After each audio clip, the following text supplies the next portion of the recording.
So my very first day in India, the very first day of my pilgrimage, I find myself working with the goddess that I was told 2.5 years ago that I wasn't ready for. I find myself working with an energy that I was told when the time is right, I would know and I would be ready. And I have no idea what I'm about to go through with this initiation with Kali on day one of my journey. But if you know anything about Kali energy, you know that she is fierce and that she is fierce love at the same time. She is both the fires of destruction and the winds of peace and calm. And I learned how to navigate all of her energy and her embrace throughout my 3.5 weeks with this group.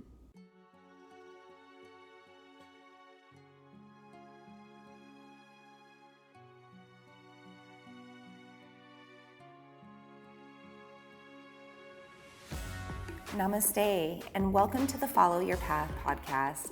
I'm your host, Vina Lene Rachel.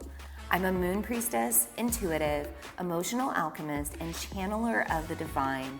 And I've been diving into the worlds of the spiritual and metaphysical for over a decade now to self-heal my own trauma, become more emotionally stable, and cultivate my manifestation magic.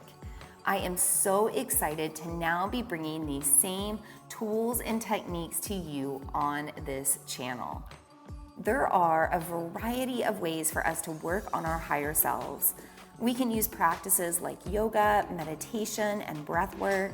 We can receive energy work, crystal healing, or pull tarot and oracle cards. We can call in our angels, ancestors, spirit guides, spirit animals, or more. Or maybe we find more alignment with astrology and the moon. I'm going to hold space for it all here on this channel. As you navigate each episode, I hope you find the guidance and wisdom you need to find your own path of self-healing and magic. May you become confident and courageous enough to continue to follow the path that best serves you. Thank you so much for tuning into this channel and trusting me to be a part of your unique journey. It truly is an honor to do this work and be here. Let's dive into today's episode.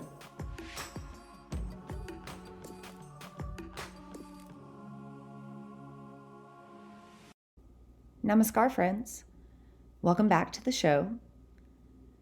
Today we are continuing my journey into India, my initiation into a profound transformation. And today I'll be sharing my experience stepping into the Ganges for the first time and also stepping into an Indian Hindu temple for the first time. But before we go there, I have to talk about the goddess Kali. So the first time I ever heard of Kali, I was actually told that I wasn't ready to work with her yet. So if you go back to some of my previous episodes, I talk about why I chose this voyage to India. And one of the reasons was pure inspiration from my own teachers.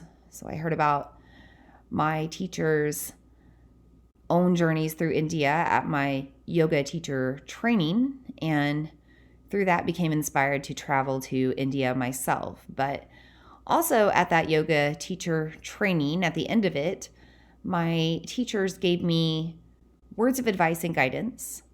They told me to soften into my feminine. And they said that this would greatly transform me and my practice and my energy. And so going on this sublime Shakti pilgrimage, Shakti being divine feminine energy, I'm finding it interesting that on day one of my journey, I'm stepping into a Kali temple. So going back to my teacher training, being told that I'm not ready to work with Kali yet, One of my teachers, Ganga, she gives me a mantra to work with at the end of my training. And this mantra, as she tells me, I just don't think you're ready to work with Kali yet. She's thinking about this goddess energy that she's wanting me to infuse within myself, cultivate within myself. So she comes up with this mantra embracing Durga, Lakshmi, and Parvati instead.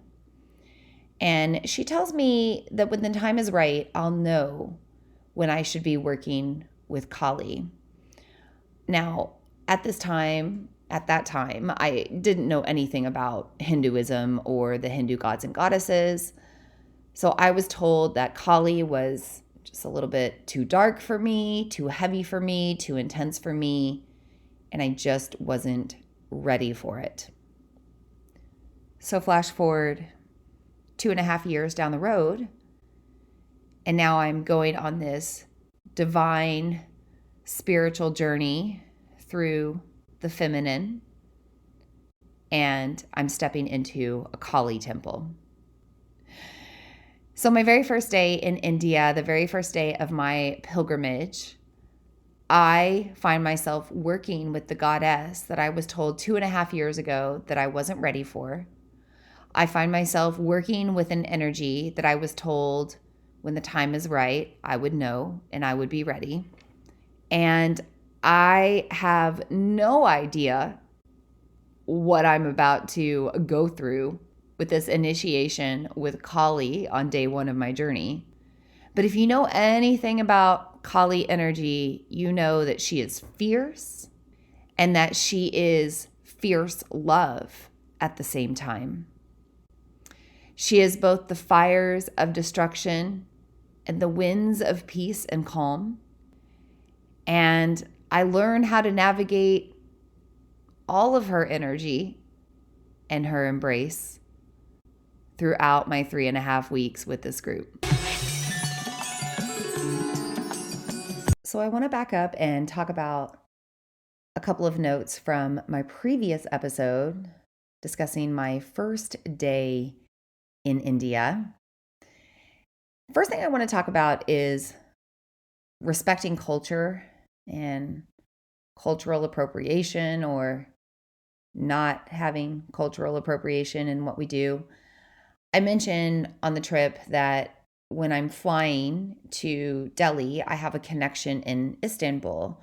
And I mentioned that while I'm there, I'm doing yoga, but also I'm feeling a little insecure and uncomfortable because every other woman in the connecting terminal is covered from head to toe, including their face. I also mentioned that when I get into Delhi, that I have a little bit of a struggle with customs. Just a little bit of sexism coming out to play. But I also want to backtrack and mention that when I was in Istanbul, when I was going through my layover, I actually changed my attire. So yes, I did do yoga in the terminal. It's not like I was in a sports bra and shorts. I was actually in pretty respectful, comfortable. I was in like loose, baggy pants. I was in a shirt that covered my sleeves. In fact, I was probably wearing like a hoodie on top of it. I can't remember. But I was very covered with my body, no tight fitting clothing, everything covered. But I also changed into more India appropriate attire before I flew into India. So I was actually wearing like a salwar kameez and comfortable like baggy pants like you would wear in India, dressed very appropriately for a woman. So the treatment that I was getting at customs in Delhi at the airport, it wasn't because of the way I was dressed. It was almost most definitely because I was a woman and American and white and just a combination of things. But just a side note, I just wanted to put that out there. You know, when I travel, I try very much to be respectful and blend in.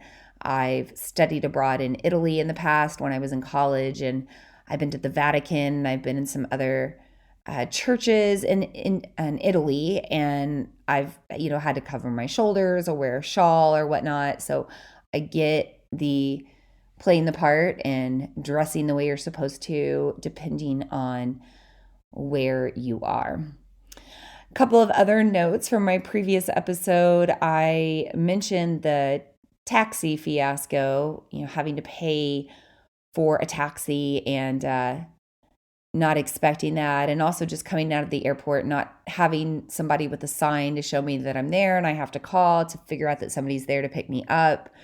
Well, that wasn't the case for everybody on the trip. A few people arriving actually didn't see a sign or a name because there wasn't one, and they didn't call and they didn't get the memo or they couldn't reach anybody. And so they ended up just taking a taxi on their own to the hotel address that was in our email. So we did have an email with contact information, phone number, hotel address in Calcutta, all the logistics. And that's how I had the phone number to call Partha, to call this contact to know that somebody was there to pick me up at the airport. But some people didn't call. They just took a taxi to the address, and the address of the hotel, or the hotel itself, I'm not sure if it was both or one of the other, they were incorrect. The information was incorrect in our email. And a couple of people got driven around in Calcutta by a taxi for nearly an hour or longer trying to find this hotel where we were staying. So despite my hiccups in travels, a little bit of an unexpected journey with a taxi, some people had it a lot worse. And luckily, everybody did eventually find our hotel and get there at the same spot. But yikes, I was feeling bad for some of those other people that had to go through that. I'll also just side note, I did not get bed bugs. I had those anxieties about getting bed bugs from the hotel. I did not get bed bugs. Everything was all good. And also my roommate was really cool, really nice gal. And at the very end of the pilgrimage, I actually end up going to Agra with her. She actually tags along with me to Delhi and to Agra to go see the Taj Mahal. And we have a really good time. But even on day one, we're thrown into the same room and into the same bed together. And my bedmate actually turns out to be a really cool girl that I connect with on the journey.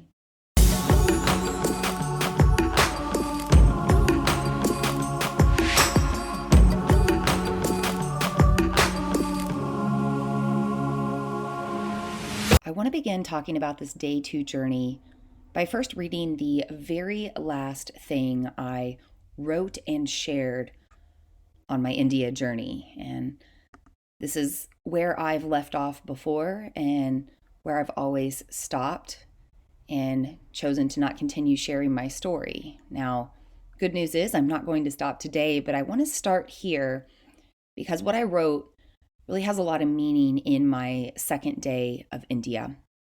And by the way, I am recording this part of the episode at a completely different time from what I just recorded. So if my voice sounds different or things sound a little different, that's probably why. Okay, this is what I wrote about day 2 of my India journey. Trust is a theme I must embrace here. As we head to our first temple, I trust I am meant to be on this journey. We sit down as a group for breakfast at a roadside restaurant. It's more like a large open-ended food stand with a menu I don't really understand. We order family style as a group, and I trust the food will nourish me and keep me healthy. I use my instincts and stick to chai and bottled water to drink. Breakfast is delicious and incredibly cheap.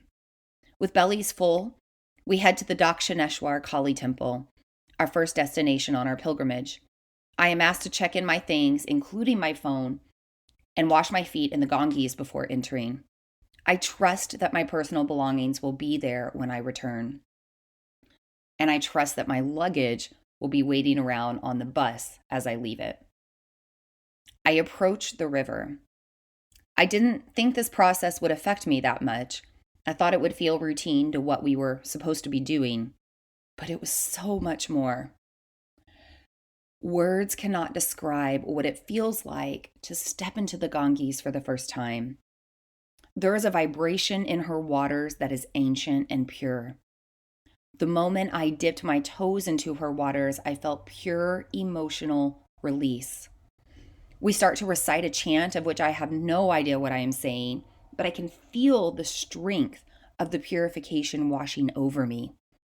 Tears start to fall down my face.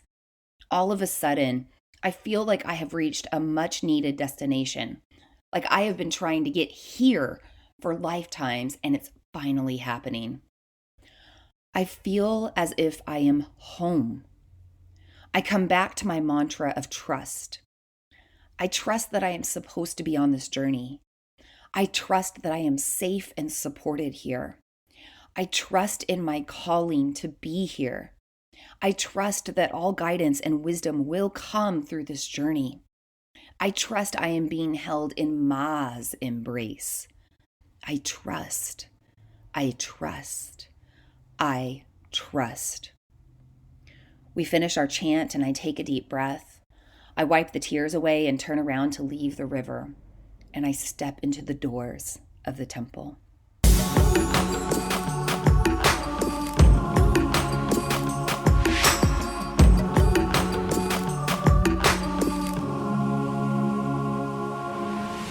So this is where I've always stopped when it comes to sharing my India journey.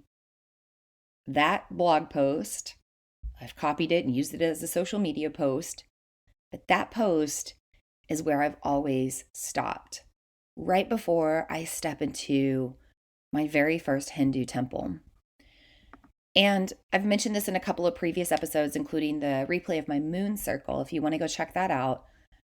But I've been reflecting on why I always stop at this place in the journey. And I basically did the same thing here with the podcast. So I've taken the past week or so to contemplate that and figure out why I always stop right there, why I don't continue on, even though I want to share my journey. For some reason, I always limit myself on day 2. Well, what's come to me is that day 1 and 2 of India were quite shocking to me. There was a lot of culture shock, and I've traveled around the world, and I've even been to South America. I've been to some more third world places, but people will tell you who have visited India, if you have not been, there's nothing to describe it until you've actually been there. And there was a lot of culture shock. There was a lot of shock of just expectations and things, like walking out of the airport, not having somebody there to pick me up with a sign, me having to figure that out all of a sudden, having to share a bed with somebody the first night was kind of shocking as well. There was just a lot of shock, culture shock, and shock and awe to process on the trip. And anytime we go through a shocking moment or a traumatic moment, we tend to block it out in our memory. We have memory blackout. And that's what's been going on with me, to be honest. I really had to go back and read through my journal. There were days of my trip that I was starting to blend together. I couldn't remember what was what. Now, of course, it was 5 years ago, but still, I, for some reason, couldn't gather around the events of my second day and put them all together. And one of the reasons is because we did come back to Calcutta on part of our trip. So halfway through our trip, or maybe even longer than that, but we do come back through Calcutta. So I was trying to remember what we visited when, and it was all kind of running together. But I've taken some time now, and I've fully reflected on those first few days and all the shock that I went through. And I've had a lot of insight and wisdom come through as well. But with that, I've also had all of the memories come up, so I can finally move forward and share my experience with you. So let's start with the beginning of my day 2, waking up next to a stranger. I have to say that my bedmate was pretty amazing. We actually meshed really well. We end up really becoming good acquaintances on the trip. She ends up traveling with me at the very end to go see the Taj Mahal. And it's just nice because when we wake up, I notice that we both have our own practices that we do, spiritual or personal development practices. It's nice to have that with somebody if you're going to be sharing a room or sharing a bed with somebody, it's hopefully somebody that's on a similar vibration as you. And She certainly was. So we start our day off with our practices and getting ready, and we pack up all our things because we're not going to be in Calcutta anymore, at least not for now. And we head downstairs to the group at the lobby of the hotel, and we pack up in our little travel van and we head out to our first destination. But before we do, we have to stop and get some breakfast. We actually go ahead and park near the Kali temple that we're planning to visit. This is our first pilgrim site. And just outside of the temple, there's I'll put it in quotations, what they call a restaurant. It's more like a shack on the side of the road with tables and chairs. And in the very back, there's a little stove and people are cooking, but definitely not a place you would probably pick to eat in America. But the theme of my trip is trust, right? Our Brahmin priest Partha is very familiar with the area. He tells us that this is a good place to eat. A lot of us don't even understand what's on the menu, and so he ends up just ordering family style for us, and it actually becomes one of my favorite Indian breakfasts. And it's called sabja puri. I've tried to find it here in America. It's called different things. Puri is the type of bread, Poori. It's like this fry bread, and they give you this sauce that you dip it in. I don't know what it is. It's delicious. It's amazing. I eat a ton of it with chai and bottled water. And with bellies full, I'm ready with the group to step into our first Kali temple.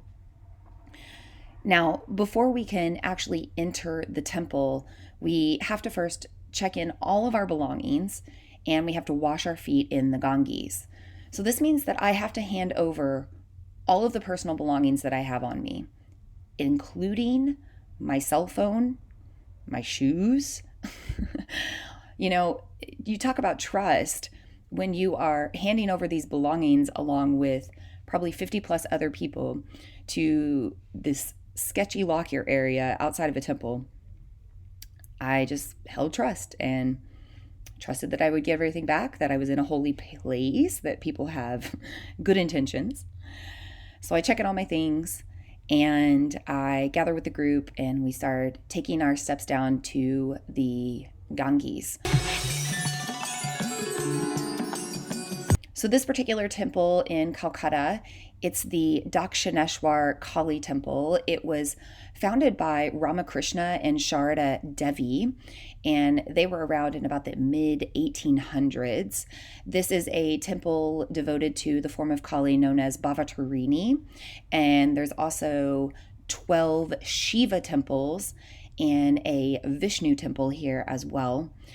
It's a pretty powerful place and a really important place when you're on a Mecca or spiritual pilgrimage in Hindu culture, Hindu tradition.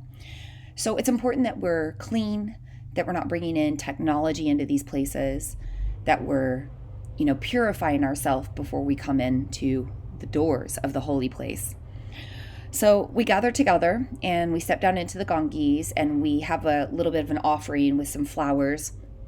And Partha starts leading us through a chant, and I have no idea what I'm saying because of course it's in Hindu or maybe Sanskrit, and we just follow along and we're saying this chant, and I think it's just going to be this routine thing that we're doing, right? I don't really think much of it, but as I'm chanting and I'm holding these flowers and my feet are in the Ganges, this vibration, it comes over me.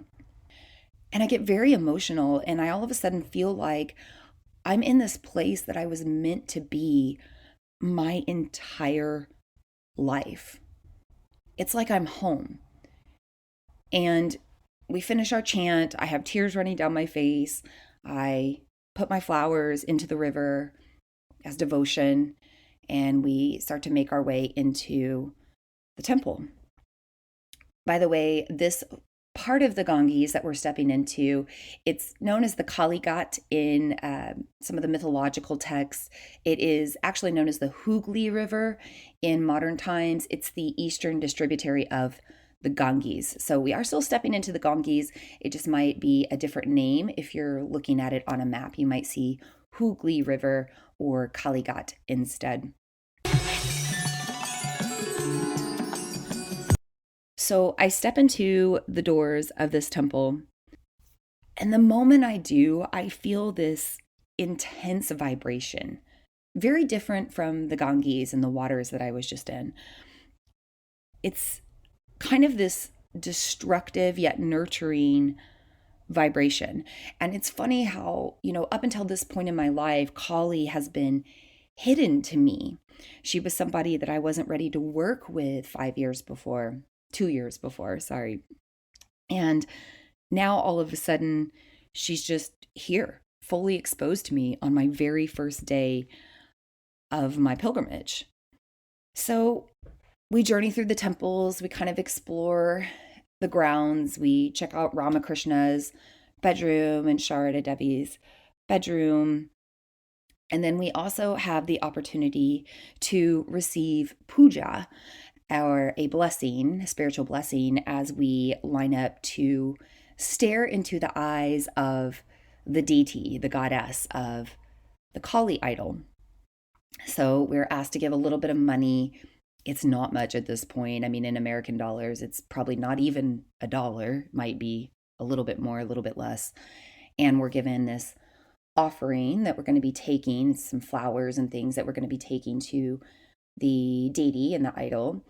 And when it comes my turn to pass the offering over, the priest takes it and puts it onto the idol and puts a little dot of something on my third eye and his hands on my head and throws some water on me and says all kinds of things and blesses me, and then allows me to look into the eyes of the Kali statue or the Kali goddess.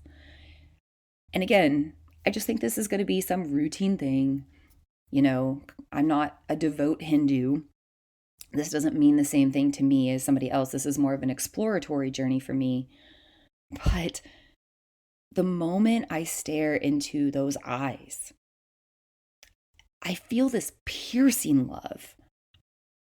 It's like I feel Kali come into me. She enters me, and I feel her starting to slay all of these internal demons inside of me. It's hard to explain. But the moment I stared into those eyes, I realized that not only is Kali within me and around me and protecting me, but she is me. She is me and I am her. I am these different forms of the goddess, both the loving and destructing energy, both the fierce and the nurturing energy. It's all Ma, it's all Shakti, and it's all within me. So after I have this experience receiving puja, I visit the rest of the temples on the grounds. There's a Vishnu temple, and Vishnu is very important to the story of Shakti and the pilgrimage that I'm on, and I'll talk about that a little bit later in this podcast. This temple also has 12 Shiva temples within it with Shiva lingams inside, and there's 6 on one side and 6 on the other, and it's traditional to go in a circle, anywhere in a count of 3, so 3 or maybe 9 times around each of those temples. So I circled 3 times around each of the 12 temples, just walking in a little circle, taking everything in. They're quite small. It only takes 10-20 seconds to circle each. And after I circle and take in all the energy and feel like I've received what I need to receive, I wait for the rest of the group to meet up so that we can move on to our next destination. By the way, one insight that I have right away in this temple on this first real day of my spiritual pilgrimage, I realize that I need to be held in both the masculine and the feminine. Because I'm here on this Shakti spiritual pilgrimage. I'm here to discover my own feminine energy within.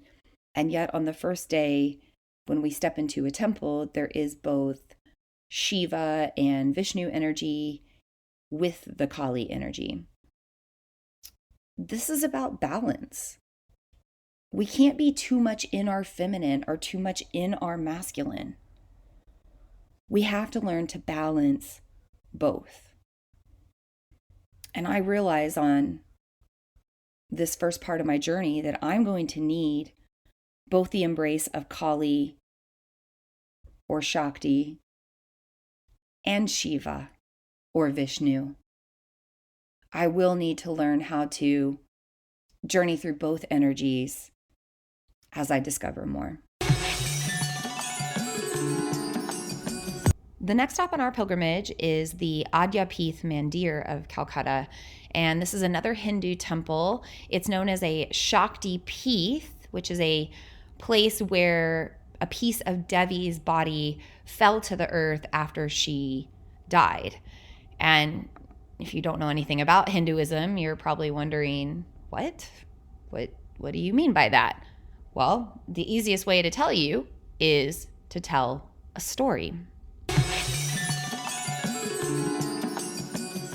So there are many Hindu mythological stories around Shaktipeeths and how they came about, but one of the main ones involves Shiva and Sati. So Lord Shiva had a wife or consort in Sati, but Sati's father did not approve of Lord Shiva. Sati's father wanted her to marry Lord Vishnu and not Lord Shiva. And so he, long story short, creates this fire ceremony and basically holds a big party and invites everyone to come, all the gods and goddesses. And he does invite Sati, but he does not invite Lord Shiva. And Sati goes to her father's party and fire ceremony because it is her father. But when she arrives, all her father does the whole time is talk bad about Shiva, her consort, and ridicules him and humiliates him. And he's trying to convince Sati to choose Lord Vishnu instead. And Sati, having such a devout love for Lord Shiva, being so upset at her father for ridiculing her lover, she self-sacrifices and throws herself into the fire. And when Lord Shiva hears about this, he comes to the party. He scoops Sati's body up out of the fire and he starts to mourn her death. And so he starts to carry out what's known as the Tandava. And it's a dance of destruction. And basically he is carrying Sati's body in his arms. He's dancing all over the earth. He's sobbing big tears. And wherever the tears fall, by the way, that's where Rudraksha trees grow, supposedly. So he's basically destroying the earth because of his grief, because he has lost his love. And finally, the gods come together and they say, we have to do something about this, or Shiva is going to destroy the earth over this grief. So Lord Vishnu intervenes. He comes in and he cuts Sati's body into different parts. Supposedly there's 51 to 52 parts, depending on the interpretation. And this way, Sati's body starts to fall apart and land in different places of the earth. And Shiva can no longer carry her body around and mourn in grief. And supposedly, where each part of Devi's body fell, where each part of Sati's body or the goddess's body fell, there is a sacred site now known as a Shaktipeeth. And the Adyapeeth Mandir in Kolkata is supposedly where the toes of Devi's right foot fell. The Adyapeeth Mandir of Kolkata was established around 1915. So it's been around for a little over 100 years. And it embodies Ramakrishna. It also embodies a form of Kali known as Ma Adya or Adya Ma. And then it displays statues of Radha and Krishna. So when we arrive at the temple, before we actually go to the temple, we visit the Sangha. And the Sangha here actually cares for a lot of orphans in the area. They take care of over 700 orphans. They provide food and services to the poor, health services, living services. They're basically in an act of service at this temple and at this Sangha. And when we visit, they are also in an act of service to us as pilgrims going on our sacred spiritual journey. So in Indian culture or in Hindu culture and tradition, many people that are on a spiritual path or a spiritual journey, or they're living a devout spiritual life, they are typically relying on the public to survive. They rely on the public to give them food, shelter, clothing, basically to survive, because they have given up all of their belongings in devotion of God. So us arriving at this Sangha, being spiritual pilgrims, the Maharaj of the Sangha wanted to bless us and feed us and support us on our spiritual path. So we were able to receive a blessing, a food blessing at the Sangha. It's known as a prasad or prasadam. And in addition to that, we were actually fed a whole meal served by the people that are living at the temple. The food was absolutely amazing. So far on my journey, all of the food has been amazing, including the food on my flight from Istanbul to Delhi. The food that they fed us on our flight was really good. My first night in Calcutta, we ate family style. It was delicious. The breakfast I ate outside of the temple this day was amazing. And now the food that they've given us in the Sangha is again delicious. It's lots of rices and breads, and then different types of, like, I would almost describe it like a brothy soup or porridge. There's different types of sauces with vegetables in them. It's all vegetarian and absolutely delicious. So after we eat our meal, I can't remember if it was before or after our meal actually, but at some point when we're in the Sangha, the orphaned girls come through and greet us and say hi to us. And it does make me feel a little privileged, not gonna lie. It makes me feel a little sad. All of the orphans were girls, by the way, because in Indian culture, a lot of times boys and men are respected more than girls and women. So a lot of times when a family has a girl, they can end up out on the street. They can end up as an orphan. They can end up in sex work. Unfortunately, it's a real shame, but it is the culture and it is the way there. So this Sangha in Calcutta actually takes care of over 700 orphans, and most of those are going to be girls. Now, being on a spiritual pilgrimage, a Shakti spiritual pilgrimage, the majority of our group was women. We only had 3 men on our trip. One is Partha, our Brahmin priest and kind of organizer and leader of the trip. And then we had 2 other gentlemen in the group with us. One of them was there with his girlfriend, and the other came on his own journey.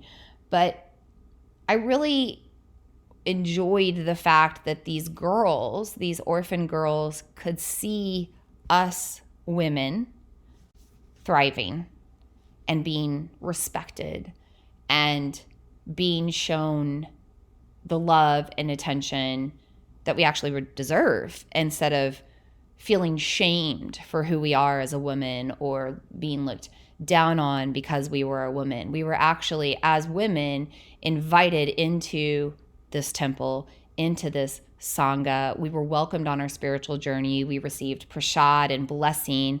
We were fed. And if anything, for all of those little girls to witness that, that gives me hope. And that puts light in my heart, because they can witness that there is another life for them, that there is another side for them, and that it's perfectly okay to be a girl and to be a woman, and there's nothing shameful about it. It's actually quite beautiful and magical. So after we eat and receive our blessings and visit with the orphan children, we went to the Goshala, which is the cow sanctuary on the grounds. Now, I don't know if you know this about India, but cows roam wild. There are roaming cows everywhere you go, just like if you would go to a city and maybe see the occasional cat or chickens in Hawaii, or maybe you're down in South America and you're seeing goats running around and pigs and whatnot. In India, there are cows everywhere, just roaming.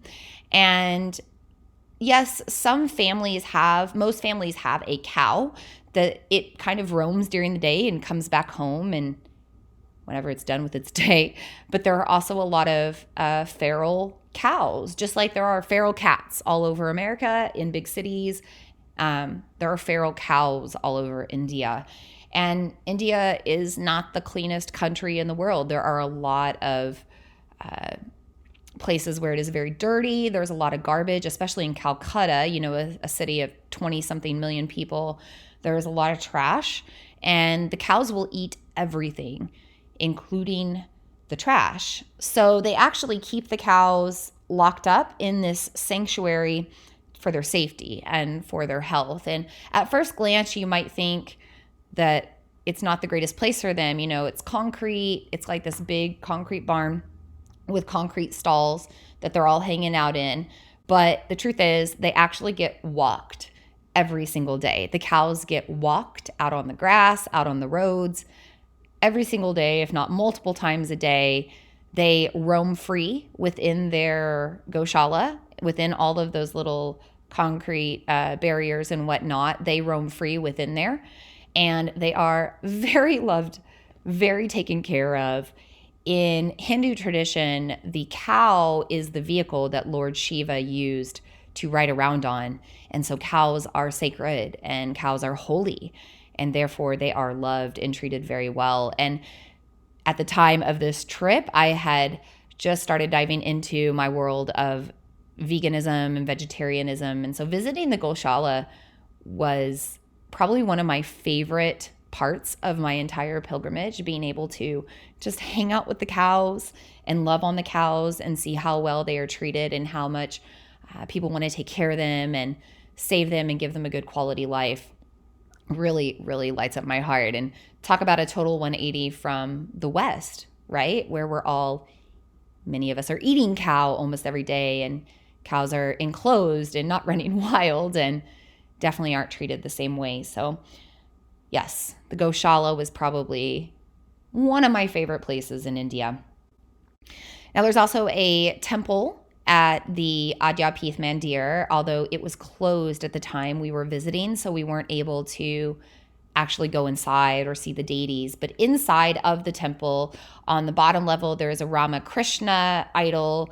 In the middle, there is an Adyama deity, and then at the top, there's Radha and Krishna. And although we couldn't see it, the doors weren't open, we couldn't see the temple. When you're at different parts of the Goshala, you're actually right in front of the temple, you're facing it. And so you can stand there and take in the temple and receive the vibrations. And even though the doors weren't open, even though I didn't get to see the goddesses in person, I certainly could feel the energy that was there. So after we finish visiting the cows and taking in the energy of the Kali temple and the Adyapeeth Mandir grounds, we prepare to go on to our next destination. Now, what do you always do before you go on a long car trip? You go before you go, right? So I head to the bathrooms, the restrooms, and this is my very first experience in a real Indian bathroom situation. Now, at the hotel, at the airports, everywhere we've been so far, there is a normal Western toilet. Everything is pretty normal as far as a bathroom goes. Not so much at the temple. So I go in to use the restroom with some of the people from my group, and There are stalls. There are separate stalls, like wooden dividers in between, no doors. I think there was one toilet in one of the far stalls, in case you gotta poop, I guess. I don't know. But it didn't have a door either. And then the rest of the stalls, there's pretty much just a hole in the ground. And there's definitely not any toilet paper. And I have already been told that I was warned in advance before I even went to India. I was told to bring toilet paper. And I also brought Norwex cloths, body cloths, just to help keep things sanitary. So thankfully, I do have some of my own toilet paper, and I use this after I'm finished. And by the way, if you did not have toilet paper, there is a little cup next to you in each of the stalls, and there's a little faucet of water, and you use that as a little makeshift bidet situation. And what about number 2, you're asking? If you don't know about this, well, in Indian culture, one of your hands is used for everything as far as eating and shaking hands and receiving your prasad and your blessings.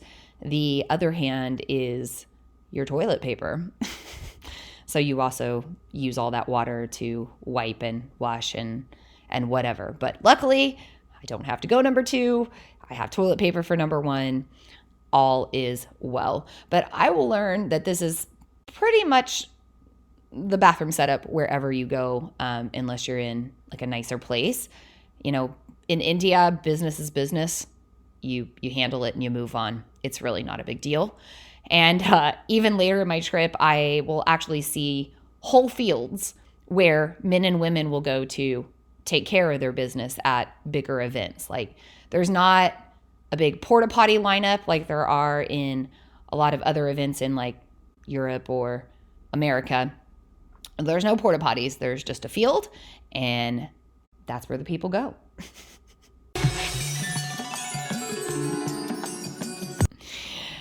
And even in our own group, we end up in a field later on in the day, but I'll get to that in just a minute. So we pile up in our van, we head to our next destination. We've actually got quite a bit of a drive ahead of us. We're headed out of Kolkata. We're going into West Bengal. We're headed back to Partha's village, and there is another sacred pilgrim site there as well. There's another Adyapeeth and temple. So we're headed that way in our travel van. And I actually really enjoy the drive because we're not out of the city for too long when things start to change and we move into more of a country setting. It seems more countryside, village type of setup everywhere. And it's a lot less of that hustle and bustle. There's not a lot of cars on the road. There are definitely random cows in the middle of the highway and all over the place. But as far as a lot of traffic or people, it's a lot less, a lot more chill. About halfway through our drive, we do stop to grab chai, and I soon learned that this is a thing. This is a thing in Indian culture, just like you would probably stop for a hot coffee on a long drive here in America. In India, you stop for a hot chai. So we stop and, grab some snacks and grab some chai and use the bathroom and, do whatever we need to do and head along our way. And the chai starts to hit several of the people in our group, and they quickly realize they're not going to make it to our destination before they have to go to the bathroom. And there's that pit stop I just talked about. So we literally stop on the side of the road near a field, and I don't need to go, but several people in my group definitely go in a field on the side of the road, letting go of modesty, getting to know each other, and doing it Indian style. As we move more and more out of the city, we start to actually move through villages. We start to drive through different villages along our way. And it's funny because every time we hit a village, it seems like we are no longer on a road. We are almost in an alleyway between buildings sometimes. Occasionally we have to stop because there's a cow standing in the way and we've got to honk and get it to move.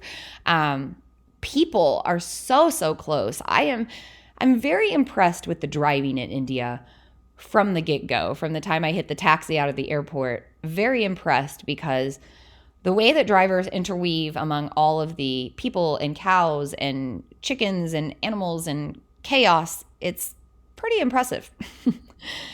So we weave in and out of these villages. It's getting darker and darker. I wonder if we're ever going to get there. And we finally arrive. We arrive in a small village known as Bakreswar. And we're going to be staying at the ashram there. And we're actually the very first women to stay in the ashram, which is quite a privilege, quite a big deal. So feeling very grateful for that. A couple of people on the group are staying at a local hotel, and I put hotel in quotations because I'm not sure.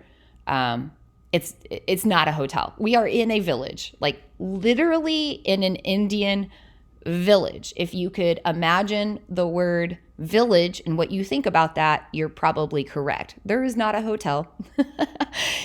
I soon learn again that Indian hotels a lot of times are homestays in smaller areas. They're a family's home that they've opened up, maybe the second or third story, to travelers, to pilgrims and whatnot, kind of like an Airbnb. So a couple of people in the group are going to stay at the hotel, but guess what? They end up back at the ashram the next day because, yeah, they're not going to stay there.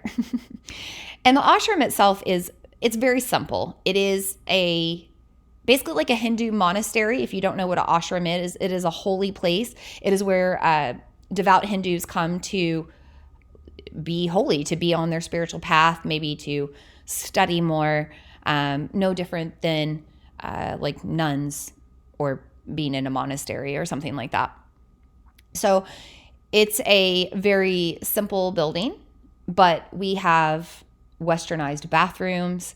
We have a shower with hot running water. The hot water tank is right above the toilet and it's very small, but we have hot water. We have nice bedrooms with 2 beds each, so I don't have to share a bed. And I have a different roommate this time, a girl from Australia. She's super nice. She's been traveling through India, so I get to kind of pick her brain for a while and listen to her journey. But our beds themselves, I'm pretty sure they're stuffed with some sort of straw or hay. Not the most luxurious bed, but we're in a holy place and we're meant to have a simple life here. We're meant to not have a lot of luxury or attachment. We're devoting our time to God or the holy instead. And I'm actually completely satisfied with this setting. I am satisfied with the straw-filled bed, the concrete floors, the simple ashram life, because it's very peaceful. You know, you are in a village. It's quiet. There's not a lot of noise around. You just feel like you're in a holy place, and you are. It's a mecca for spiritual pilgrims. There's a temple there, and there's another holy place there, and you can just feel the energy. Our rooms are kind of separated, kind of like a dormitory style. And when you walk out into the main common area, that's where we get together for our yoga or to hang out and to eat. And we do get fed our first night. And again, all vegetarian, all amazing and delicious. Similar food to what we have been eating so far. It's kind of like breads and maybe naans and rotis and things like that with different vegetables and broths and sauces, a little bit of rice. I'm noticing things like chickpeas a lot, black-eyed peas, green beans, lots of peppers, tomatoes, really, really good food. And, you know, the food at the ashram, not only is it prepared vegetarian and prepared locally with local ingredients, but it's blessed. It's blessed food, right? And you can feel that. You can feel the prana, and you can feel the energy whenever you're eating it. Side note, by the way, you eat with your hands in Indian culture. Not everywhere. If you're in a more modernized place or if you're in a city, you'll probably be given silverware. But in traditional culture, you eat with your hands. And so I'm eating with my hands here in India, and I have for multiple meals now. And the reason that you do that is your hands contain prana, or I guess I should say that you eat with your hand, right? The hand that you're supposed to eat with, not that dirty hand. But you eat with your hand because you have prana, life force energy in your hands connected to your heart chakra. And so you're connecting your prana to the prana of the food. The prana of the food is connecting to you. It's actually a more fulfilling experience when you eat with your hands. So I am eating this holy food with my hands. I'm pretty sure that I could eat 7 helpings of it. And it's funny because every time we clear out a section of our plate, the spiritual devotees at the ashram, they're asking us if we want more. They're trying to serve us more and more and more. And I soon learned that in Indian culture, they're going to serve you until you literally put your hand over and say like, no, thank you, because they want you to eat. They want you to be full. They want you to be on this journey and be fulfilled along the way. So they will serve and serve and serve you. And I definitely took my 2 to 3 helpings of things after a long day in India, but I finally said I was full and decided to end my meal. So as I go to my room, me and my roommate, we kind of get to know each other. We're just talking about India, talking about our lives, and all of a sudden we hear chanting in the background outside. By the way, we have these like bars and screens on our windows to help with the mosquitoes and the bugs, but there's no air conditioning. There's no air conditioning there, and you don't need it. It's actually really lovely weather when we're there in November and December, but we can hear and see everything outside because of that.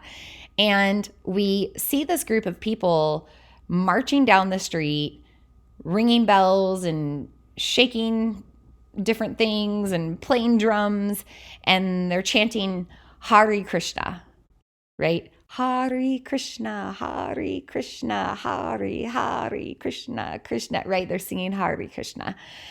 And it's like a little good night bhakti parade around the ashram and in front of our room. So me and my roommate, we go to the window and we start chanting with them, and they blow some whistles and hey, like yell at us. And, you know, even after they leave, you can just feel like this positive vibration lingering in the atmosphere.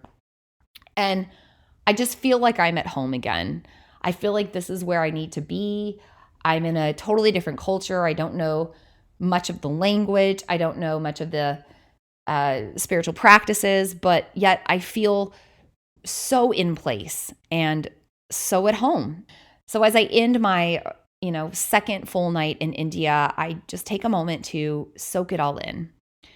And I reflect back on, this journey with Kali that I've just had my first day in India. And I start to realize that this Kali essence is within me as well. But Kali comes from a mother goddess known as Durga. And if you've gone back to some of my other podcasts, you know that I was told to chant, or maybe even this podcast, I can't remember now, but I was told to chant to Durga, Lakshmi, and Parvati.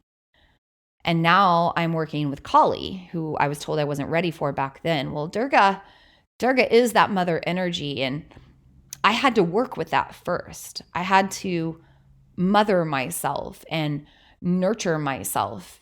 And then out of that, I also had to nurture and mother my inner Kali, my inner shadows and darkness. And from that, I've learned how to, or I guess I'm learning how to in this journey, and now I have, but through the journey, I'm learning how to also let the fierceness of Kali come through, the rage when she needs to be destructive. I'm learning to mother that energy too. And then I'm also learning to, set aside that energy when I need to be more with my consort, with my husband, with my masculine mirror, with my masculine energy, with my family, with these other aspects of my life. But I have to learn to find the balance between the two. I can't be shamed for my rage and my fierceness and my destruction. but I also can't be that way all the time. There is not one without the other. And so I also have to learn to control my energy and maintain a peace and a calm and space for others in my life that I love, others in my life that are important to me, in addition to myself. So as I end my second day in India, I reflect on this journey that I'm being initiated into. I think about how much has come through already in just a couple of days. I can't imagine what else is going to come through. And so I say a little prayer of gratitude. I trust in the journey ahead. And I let myself rest and prepare for what's to come. I hope today's message served you. If you enjoy the Follow Your Path podcast, I would love for you to leave a review. As a thank you, every month I do a drawing from the reviews and I choose one person to win a free 1-hour one-on-one soul coaching session with me. This can be done in person or online depending on where you are. I also feature reviews on my website and social media, so thank you for the feedback and the testimonials.